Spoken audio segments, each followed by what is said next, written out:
नमस्कार, आप देख रहे हैं आर्या न्यूज और मैं हूं आपके साथ अनाया शर्मा। शुरुआत करेंगे बुलेटिन की खास और अहम खबरों के साथ। रुक करते हैं आज की अहम खबरों की ओर। अयोध्या में राम की पेड़ी रील प्रेमियों का शूटिंग का अड्डा बनता जा रहा है, जहां लोग आकर इंटरनेट के लिए वीडियो बनाते नजर आ रहे हैं। आपको बता दें कि आए दिन सरयू की जलधारा में रील बनाने का ट्रेंड बन गया है और ऐसा ही एक वीडियो इंटरनेट पर वायरल हो रहा है, जहां राम की पेड़ी पर सरयू की जलधारा में एक युवती फिल्मी धुन पर डांस करते नजर आ रही है, जिसका वीडियो सोशल मीडिया पर अब तेजी से वायरल हो रहा है और जिस पर लोग इसका प्रदर्शन कर रहे हैं।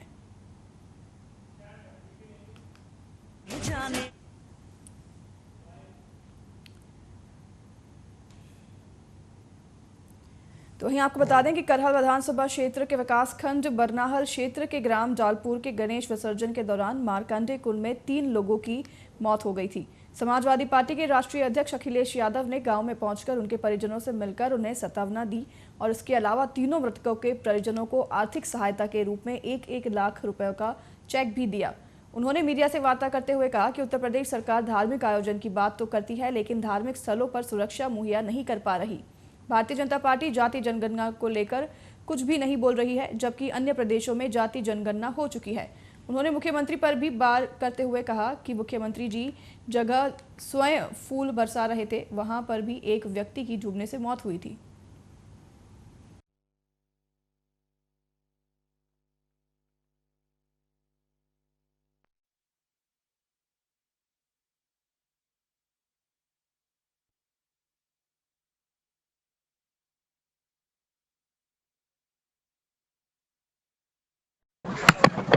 नेताजी यहाँ के परिवारों से जुड़े रहे और नेताजी वो नेता रहे जिन्होंने लोकतंत्र, समाजवाद और सेकुलरिज्म को बचाने का काम किया। एक जमीनी नेता, एक धरती के नेता जो यहाँ के लोगों की भावनाओं को समझते थे, लोगों के सुख दुख में रहे। उसका परिणाम ये रहा कि नेताजी को यहाँ की जनता ने ऊंचाइयों तक पहुंचाया। हम लोगों ने याद करते हैं और ऐसे नेता कभी कभी धरती पर आते हैं। हम लोगों को उन्होंने रास्ता दिखाया, न केवल हम समाजवादियों को बल्कि राजनीति में एक नई दिशा दी उन्होंने। इसलिए उनको हमेशा हम लोग याद करेंगे। आज क्योंकि मान्यवर काशीराम जी को भी हम याद करते हैं कि जिनका योगदान दबे कुचले शोषित वंचित लोगों को जगाने में लगा रहा।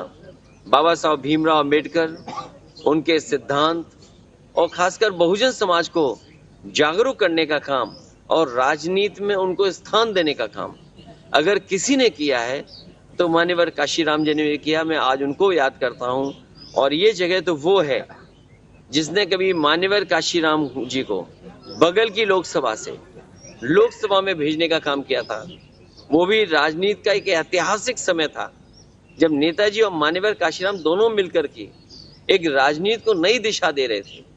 और आज जब बिहार में सर्वे हो गया है, आंकड़े आ गए हैं, तो जो लड़ाई नेताजी ने, मान्यवर काशीराम जी ने लड़ी और जिन पर ये दोनों नेता सिद्धांतों पे चल रहे थे, बाबा साहब भीमराव अम्बेडकर, डॉक्टर राम मनोहर लोहिया, हमें उम्मीद है कि जिस तरीके से सर्वे के आंकड़े आए हैं, देश भी स्वीकार करेगा और देश में भी आने वाले समय में इसी तरह जाति जनगणना होकर के उन तमाम जातियां जो पीछे रह गईं सामाजिक रूप से और आर्थिक रूप से, उनको बराबरी में लाने का काम चलता रहेगा। नेताजी यहाँ के परिवारों से जुड़े रहे।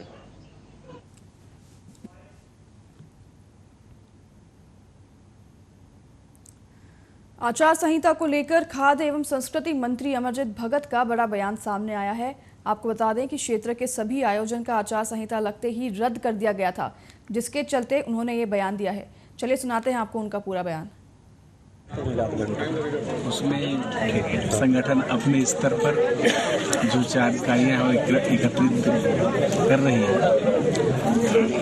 बहुत सारे में सर्वे रिपोर्ट जो मैच कर रहे हैं तो सबको ओके कर रहे हैं। जिसका जिसका डाउटफुल है उसको अभी ओके हो गया। तो अधिकांश सीट मेरे ख्याल से क्लियर हो गया, कुछ ही बचा हुआ है जो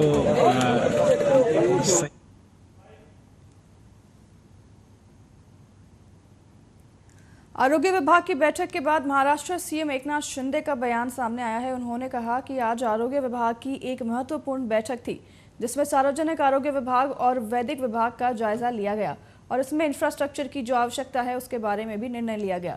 सुनाते हैं आपको उनका पूरा बयान।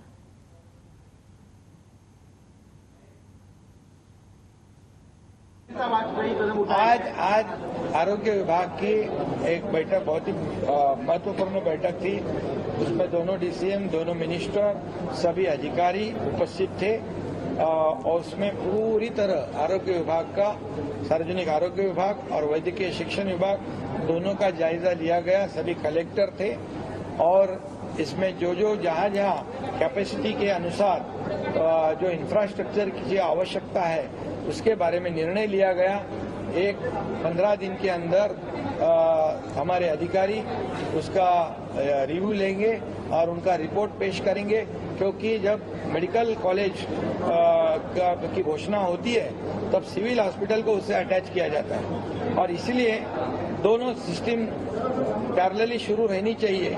मेडिकल कॉलेज जैसे ही अनाउंस होगा तो यहाँ सिविल हॉस्पिटल का भी काम शुरू होगा और नए 25 सिविल हॉस्पिटल का पुनर्निर्माण करने का भी निर्णय लिया है। मेडिकल कॉलेज के इंफ्रास्ट्रक्चर को बढ़ाने का निर्णय लिया है और पूरी तरह यहाँ पर जो दवाइयाँ है उसमें भी कोई कमी ना रहे, इसीलिए जो प्राधिकरण है उसने तुरंत ऑर्डर पेश कर दी है और वो दवाइयाँ मिलेगी। कलेक्टर को भी सरकार ने अधिकार दिए हुए है, दवाई खरीदी और मैन पावर लेने का अधिकार उनको दिया है। उन्होंने भी उनको दिए हुए निर्देश के अनुसार सभी जिलाधिकारियों ने सभी अस्पताल को विजिट किया है।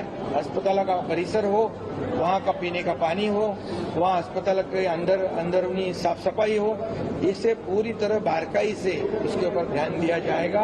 और जो आरोग्य विभाग पर, वैद्यकीय शिक्षण विभाग पर जो खर्च होता है, मेरे ख्याल से दुगना खर्च, ये सब इंफ्रास्ट्रक्चर जब हम खड़े करेंगे तो निश्चित रूप से पैसे की कोई भी कमी ना रहेगी, ऐसा निर्णय सरकार ने लिया हुआ है। इसलिए आज की बैठक बहुत ही महत्वपूर्ण थी और इसका फायदा पूरे महाराष्ट्र के जनता जो है, जो पेशेंट्स है, जो रुग्ण है, उनको होगा। उनके लिए ही 1.5 लाख का 5 लाख रुपया महात्मा ज्योतिबा फुले वो जो इंश्योरेंस कवर्ड है उसको भी लागू किया है। कैशलेस सेवा हम लोग लागू कर रहे हैं और इसलिए पूरी तरह आज की बैठक में सब निर्णय लिए गए हैं।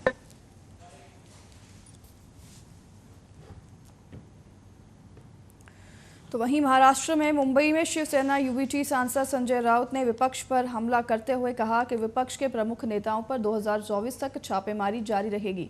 महाराष्ट्र में 10 से 12 लोगों के नामों की लिस्ट ईडी के पास है और ईडी के पास अजित पवार का केस था, एकनाथ शिंदे पर ईडी का केस था, कई नेता जेल जाने वाले थे। क्या ईडी उनके पास जा रही है?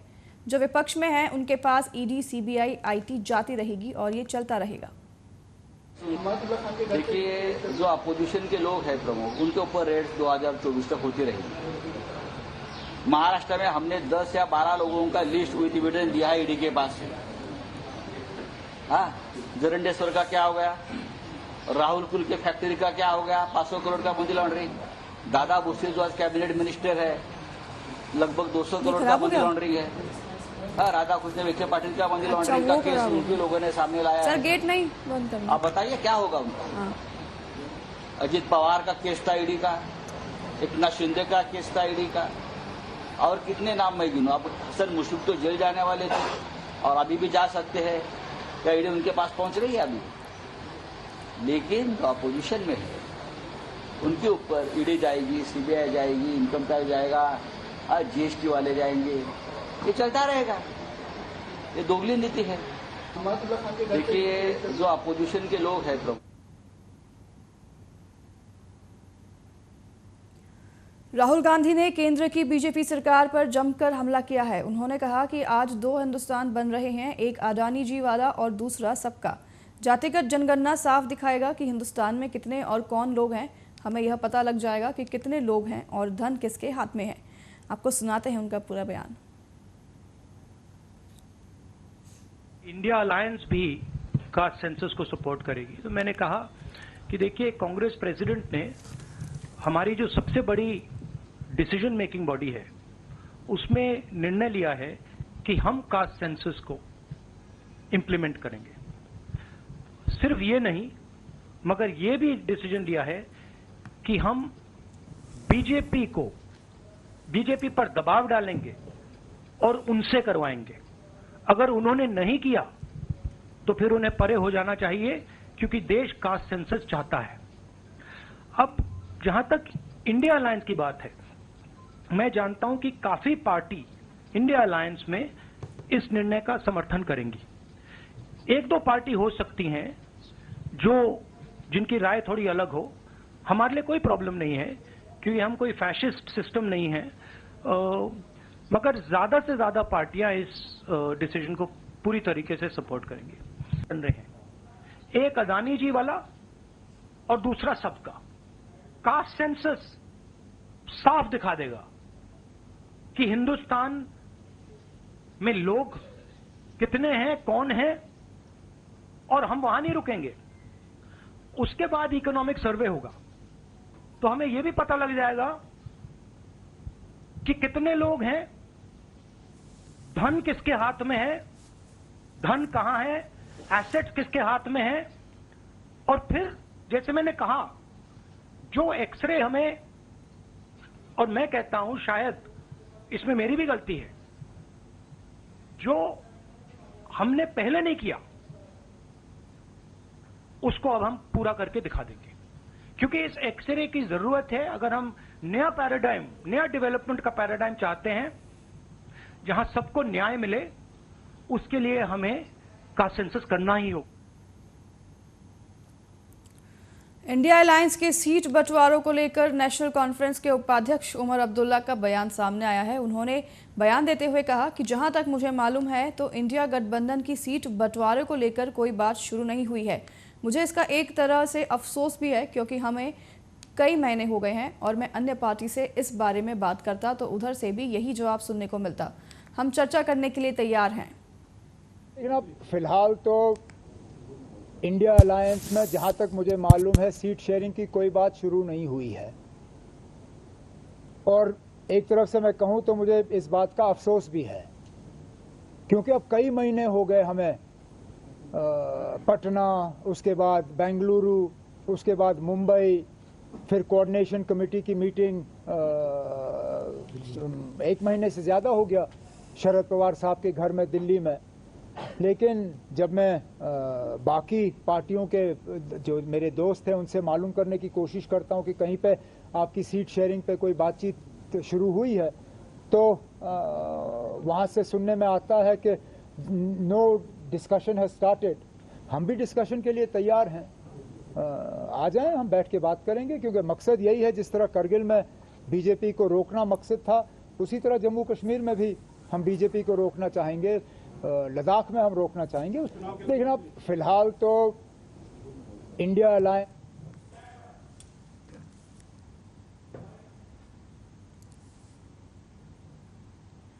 पन्ना जिले में लंबे समय से चल रही मेडिकल कॉलेज की मांग पर चुनाव की घोषणा से कुछ ही घंटों पूर्व स्वीकृति मिलने पर पन्ना विधानसभा के विधायक एवं मंत्री विजेंद्र प्रताप सिंह के द्वारा प्रेस वार्ता आयोजित की गई।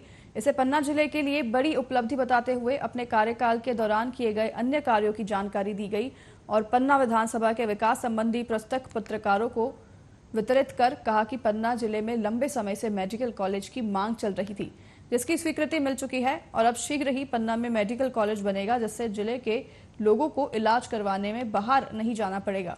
हालांकि कुछ समय पूर्व ही मुख्यमंत्री शिवराज सिंह चौहान के द्वारा पन्ना में एक कार्यक्रम के दौरान कहा गया था कि पन्ना की आबादी 10 लाख से कम है, इसलिए यहां मेडिकल कॉलेज नहीं दिया जा सकता।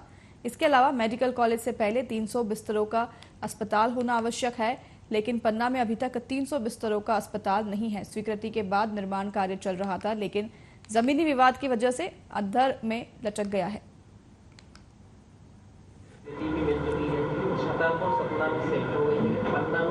उस चीज़ को लेके, क्योंकि मेडिकल कॉलेज आप देख रहे हो कि करीब करीब काफ़ी जगह हमारे मेडिकल कॉलेज आए हैं और स्वास्थ्य की दृष्टि से हमें पन्ना मेडिकल कॉलेज बहुत ज़रूरत थी और इसलिए आज माननीय मुख्यमंत्री जी का सुबह हमारे पास फ़ोन आया कि जो तुम लगे हुए थे, जो तुमने प्रयास किए हैं, आज मेरे सिग्नेचर मेडिकल कॉलेज में मैंने कर दिए हैं और आधा घंटे के अंदर मैं आपको उसकी सैद्धांतिक स्वीकृति भेज रहा हूँ।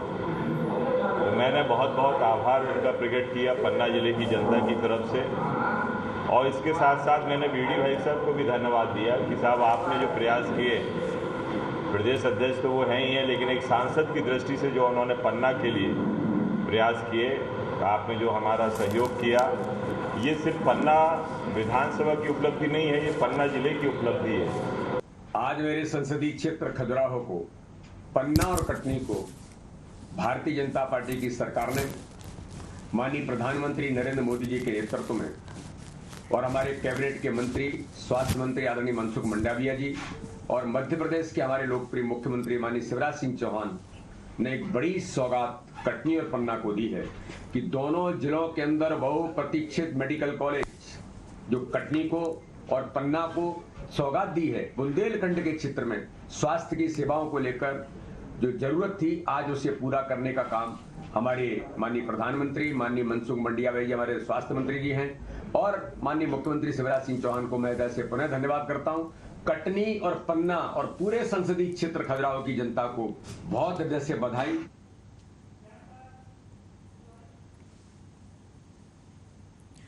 पन्ना टाइगर रिजर्व बाघों से गुलजार है। टाइगर रिजर्व के कोर और बफर क्षेत्र में 90 बाघ विचरण कर रहे हैं। वहीं पन्ना टाइगर रिजर्व में अब 3 गेटों से प्रवेश खुल चुका है। पन्ना टाइगर रिजर्व में आने वाले पर्यटकों को बाघ के दीदार अब आसानी से हो रहे हैं। वहीं आज एक नहीं 5 बाघ अटकलियां करते हुए दिखाई दिए, जिस रोमांचकारी वीडियो को पर्यटकों ने कैमरे में कैद किया और सोशल मीडिया पर साझा किया, जो खूब वायरल हो रहा है।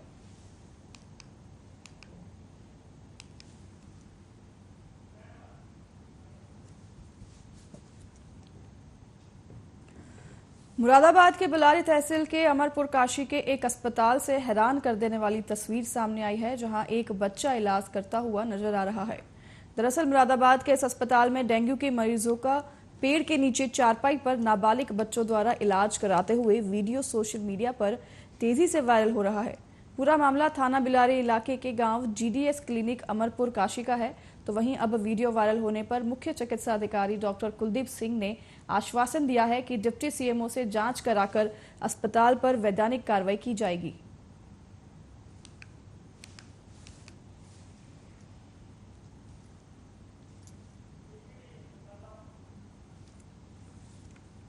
मुझे तो आपके द्वारा अभी मेरे संज्ञान में लाया गया है, जिसकी मैं जांच कराऊंगा। अपने एडिशनल सीएमओ को भेज के जरूरत पड़ेगी मैं भी खुद मौके पे जाऊंगा, उसके बाद मैं आपको कुछ बता पाऊंगा। और अगर ये इस तरीके की कोई घटना हुई है तो नियमानुसार आवश्यक वैधानिक कार्रवाई उसके विरुद्ध की जाएगी।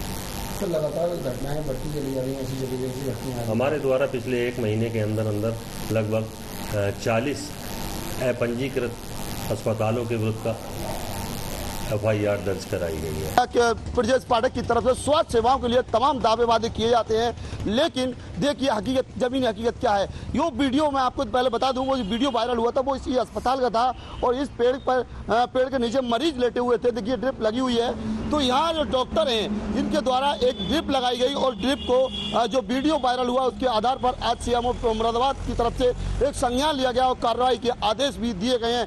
फिलहाल सवाल इस बात का उठता है कि झोला छाप डॉक्टरों की मात्रा तमाम जिले भर में बढ़ रही है और लगातार कार्रवाई की बात कह रहे हैं। और साथ ही बात की जाए तो देखिए शिवसेना की तरफ से पिछली बार भी झोला छाप डॉक्टरों के खिलाफ एक ज्ञापन दिया गया था और कार्रवाई की मांग की गई थी, लेकिन सीएमओ की तरफ से कोई भी कार्रवाई नहीं की गई। अब लगातार जिस तरीके से ये वीडियो वायरल हुआ है उसके बाद स्वास्थ्य अधिकारी हैं हरकत में आए और लगातार कार्रवाई की बात की है। ये तस्वीरें मैं आपको वो दिखा रहा हूँ जो बिलारी क्षेत्र की हैं। बिलारी क्षेत्र में सैकड़ों की संख्या में झोला छाप डॉक्टरों की संख्या बढ़ रही है और लगातार हो रही हैं। जिले की बात करो, जिले में लगभग दर्जनों मौतें आए दिन झोला छाप डॉक्टर की लापरवाही के चलते होती हैं। देखिए, आप भुला नहीं सकते, अभी 2 दिन पहले ही 1 वर्षीय बेटी की मौत हुई और उसके आधार पर जैसे ही उसके पिता को पता पड़ता है तो पिता उस बेटी को अस्पताल में देखने आता है और उसकी भी अचानक एक्सीडेंट से मौत हो जाती है। ऐसा मामला बिलारी का निकल के सामने आया है। लेकिन सवाल इस बात का है कि आखिरकार झोला छाप डॉक्टर लगातार अपनी मनमानी करते हैं और जो आप जमीनी हकीकत देख रहे हैं, तस्वीरें देख रहे हैं, वो कहीं ना कहीं ये दर्शाती हैं कि जो स्वास्थ्य सेवाएं हैं उन पर तमाम सवाल खड़े होते हैं और जो आला अधिकारी यहाँ बैठते हैं वो इन पर ध्यान नहीं देते, या तो उनकी साठगांठ या फिर उनके संरक्षण में ऐसे झोला छाप डॉक्टर अपने अस्पताल का संचालक कर रहे हैं। वहीं अगली खबर रायबरेली से है, जहां के पुलिस ऑफिस का पोर्टिको आज उस वक्त कप्तान के दफ्तर में तब्दील हो गया जब पुलिस अधीक्षक आलोक प्रियदर्शी जन सुनवाई के बाद खाना खाने जा रहे थे। पुलिस अधीक्षक ने अपने वाहन के बोनट को मेज बनाया और दर्जनों फरियादियों को वहीं खड़े खड़े न केवल सुना बल्कि संबंधित मातहत के निर्देश भी दिए।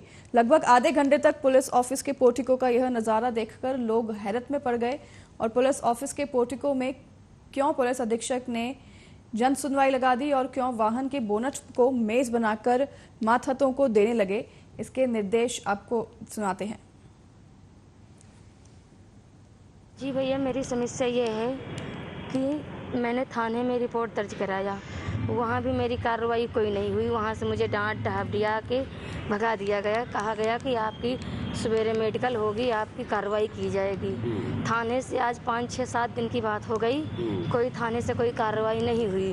तो मैं एफसी साहब के यहाँ आई, यहाँ से मैंने कागज़ डाला, वो कागज़ थाने चला गया, यहाँ से पास हो गया है, लेकिन थाने में कोई मेरी सुनवाई नहीं कर रहा है कहीं से। फिर मजबूरन मुझे फिर आज एफसी के यहाँ आना पड़ा। 1 घंटा 1.5 वेट करने के बाद एफसी साहब ने निकले बाहर, गाड़ी पे ही कागज़ देखा हमारा। हमसे उन्होंने पूछा किस थाने से आए हो, हमने बताया हरचरपुर थाने से हम आए हैं। इसलिए इस तरह से उन्होंने हमारी बात सुनी है। अब आप लोगों से निवेदन है कि हमारी कार्रवाई सुनी जाए। कप्तान साहब घर जा रहे थे, गाड़ी से उतर के आप लोगों की सुनी है जी भैया। तो कुछ उम्मीद जगी इससे? भैया, उम्मीद तो बहुत कुछ जगी है, लेकिन आगे जब कार्रवाई हो जाए तब जाना जाए। उम्मीद तो बहुत लेकर अगली बार भी आए थे। मेरी माटी मेरा देश के कलश यात्रा के दौरान चौकी इंचार्ज के देर से पहुंचने पर बीजेपी विधायक रत्नाकर मिश्रा चौकी इंचार्ज पर भड़क गए और विधायक ने गुस्से में इंचार्ज से फटकार लगाते हुए कहा कि कल बताएंगे आप कहां थे। जिसके बाद विधायक का यह धमकी भरा वीडियो सोशल मीडिया पर तेजी से वायरल हो रहा है। यह वीडियो 96 ब्लॉक के कार्यक्रम का है।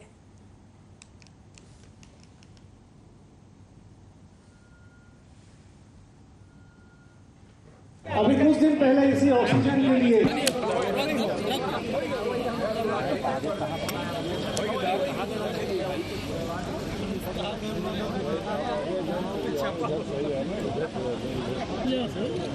कौन होगा जिम्मेदार?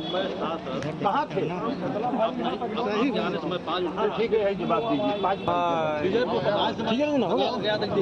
विजयपुर चापलूसी मत कराइए उन लोगों को। शुरुआत की जाए, बताएंगे कि कल और अभी कुछ दिन पहले इसी ऑक्सीजन के लिए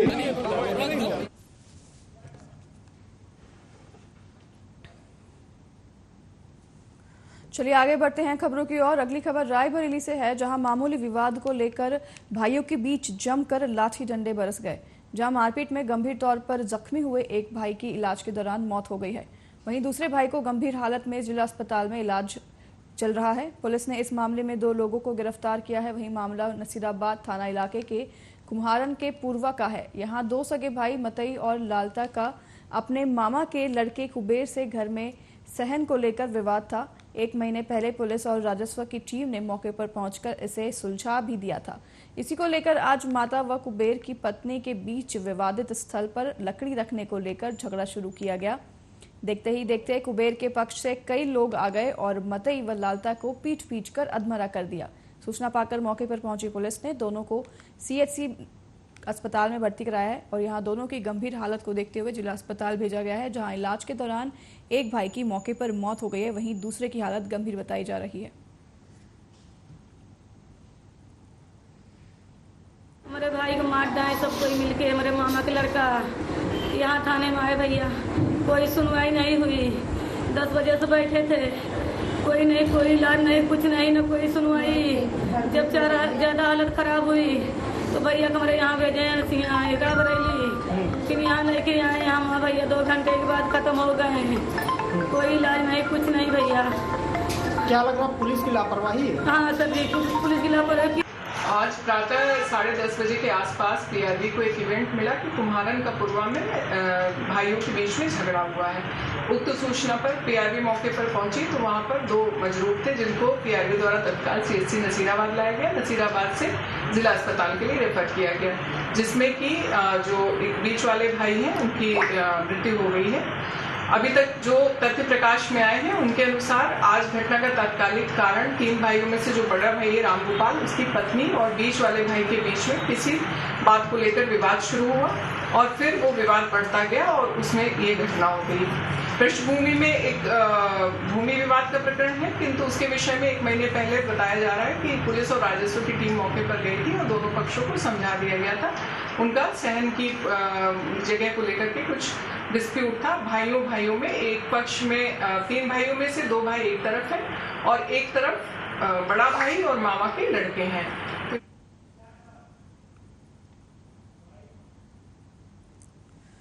रायबरेली में सड़क के किनारे खड़ी ट्रैक्टर ट्रॉली से बाइक सवार भिड़ने से भीषण सड़क हादसा हो गया है। इस हादसे में एक की मौत हो गई है, वहीं दूसरे की हालत गंभीर बताई जा रही है। पूरा मामला सलोन थाना क्षेत्र के अंतर्गत बिजवलिया का गांव का है, जहां बाइक सवार अपने घर जा रहे थे। तभी अंधेरा होने के कारण सड़क के किनारे खड़ी ट्रैक्टर ट्रॉली को देख नहीं पाए और उसमें जाकर भिड़ गए। टक्कर इतनी जोरदार थी कि एक व्यक्ति की मौके पर ही मौत हो गई है, वहीं दूसरा व्यक्ति गंभीर रूप से घायल है। जानकारी के मुताबिक स्थानीय लोगों की मदद से घायल को इलाज के लिए नजदीकी स्वास्थ्य केंद्र लाया गया, जहां उसकी हालत गंभीर होने पर उसे जिला अस्पताल के लिए रेफर कर दिया गया है। सूचना पर पहुंची पुलिस ने शव को कब्जे में लेकर पोस्टमार्टम के लिए भेज दिया है और आगे की विधिक कार्रवाई में जुट गई है।